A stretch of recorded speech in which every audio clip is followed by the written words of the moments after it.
The ancient Greek event has returned to Rise of Cultures, bringing with it a new, powerful event building. The ancient library provides just about everything you could ask for from a modern event building. Its 4x3 provides a damage boost for heavy infantry units, additional workers, and secondary goods from your current era. The only thing this building doesn't provide is research points, which could have been a good swap for those secondary goods. Some notable milestones for this building include level 12, where you're rewarded an additional selection kit that includes all previous ancient Greek event buildings, including the Hydra Monument, and at level 15, where you're rewarded an additional worker alongside the 1.8% damage boost for heavy infantry units. However, if you're wanting the main building, you're gonna have to play the all-familiar minigame. It's the same minigame as last year, where you have ingredients, armor, pottery, and instruments, and must pay the respective Pegasus tokens, this event's currency, needed to spawn the items. You then have to merge these items together to create new items needed to fulfill the requirements on the left. Every time you complete one of these requirements, you're rewarded with some event progress, either 1, 2, or 3 progress, depending on the one you fulfilled. Alongside the progress, you'll also receive a small reward. You can see the rewards you have odds of obtaining by clicking on the vase under the ingredients requirements. Some things to keep in mind while playing this event is that even though the 1 progress requirements are the easiest to fulfill, it tends to contain the worst rewards and provides the least amount of event progress. So in other words, you're better off just targeting the 2 and 3 progress requirements depending on your individual goal. Additionally, the odds of receiving the daily special for the 1 progress requirements are only 5%, while the 2 and 3 progress requirements are 12 and 15% respectively. In terms of strategies, the 3 progress requirement ensures the best rewards and fastest progress with the least amount of time spent playing the minigame. This is my recommendation for most players, as targeting exclusively 3 progress requirements gives you the best balance between grand prize progress and daily specials. However, if you simply want to maximize daily specials and forego grand prize progress, then it's actually better to target the 2 progress requirements, as this gives the best percentage for daily specials with the least amount of event currency spent, meaning on average you're guaranteed more daily specials due to the less event currency needed, allowing you to get more 2 progress rewards, thus increasing the percentage for daily specials. However, for most players, my recommendation is to simply target the 3 progress requirements, as this strategy will allow you to complete the first lane of grand prizes easily without even having Alhambra active. With just a level 1 Alhambra, you're guaranteed at least 2 extra selection kits from the second page of grand prizes, and an additional one if your Alhambra is level 10 or higher.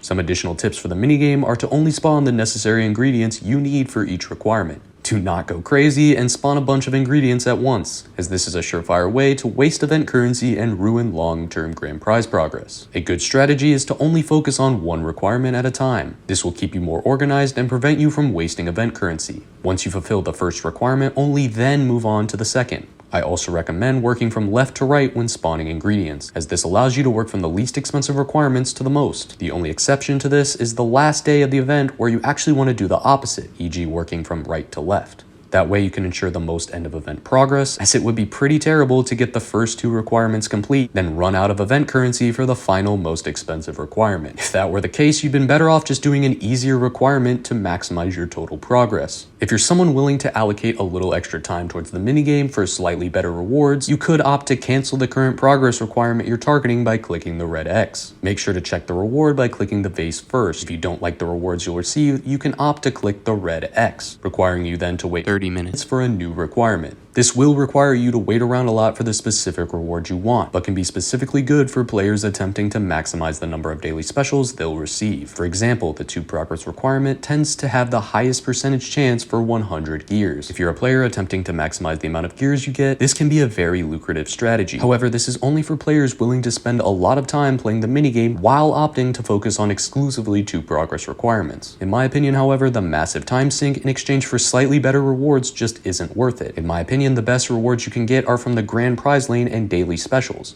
not from the vases. Unless you're specifically wanting gears, I wouldn't recommend worrying about what rewards you're getting from the vases. Of course, Hercules will return, offering us quests in exchange for Pegasus tokens. The questline as it was on beta wasn't hard per se, as long as you plan accordingly. Note, however, there will be some pretty annoying ones towards the end of the event, asking you to either collect 70 productions or complete 10 treasure hunt encounters, and another one asking you to pay an unspeakable amount of range units or again complete the 10 encounters. I recommend not rushing the treasure hunt at the start of the back half of the event to make these quests more manageable. There will also be quite a few quests asking you to fulfill more Wonder Helper quests than allotted in a given day, with a specifically nasty one asking you to acquire 3 parts of any region, with the fallback quest to fulfill 7 help requests, or pay 200 infantry units. My recommendation for this quest is to stock up on those infantry barrack refills if you haven't already. As always, the questline as it was on beta will be available on the wiki, which I'll link in the description below. If you manage to complete the questline in its entirety, you'll come away with a total of 45,710 Pegasus tokens, 5 Ancient Library Evolution tokens, 2 new exclusive portraits, and 1 Hercules Mercenary Commander. With the 5 tokens you get from the questline paired with the selection kits from the grand prizes, you should be able to get the library to around level 12, assuming you use all your selection kits on it. You definitely can get it higher from daily specials, but more on that later.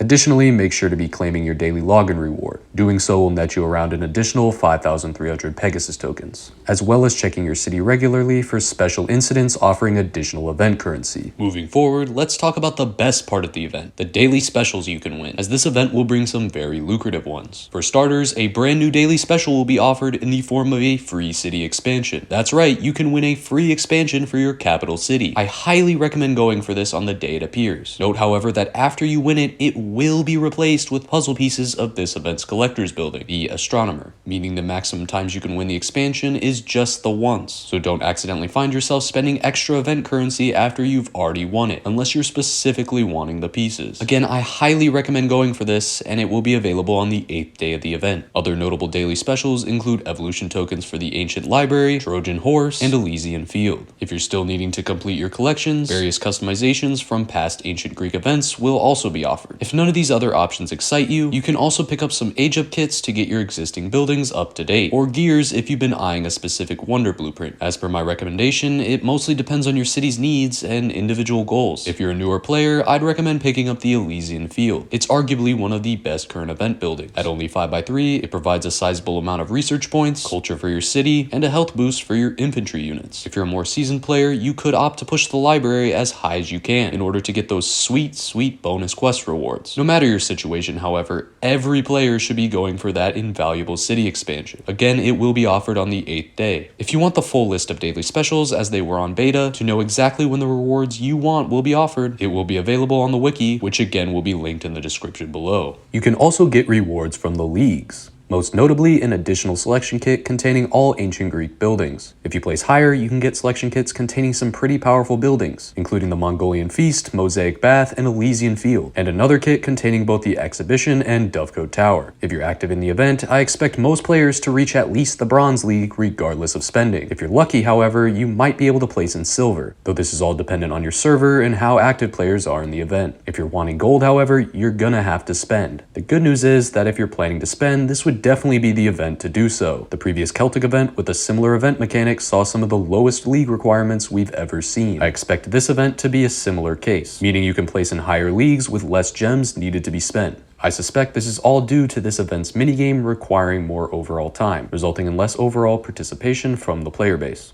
It's no secret at this point that this event's minigame isn't a fan favorite amongst the players. Regardless of whether you spend or not, this event definitely has something for everyone. If you have any questions regarding the event, feel free to leave them below. I'm also interested to hear your guys' opinion on it, so feel free to leave a comment sharing your thoughts. Anyways, that just about covers everything. If you've made it this far, consider giving the video a like and subscribing if you found it helpful. Good luck in the event, and as always, I'll see you all next time.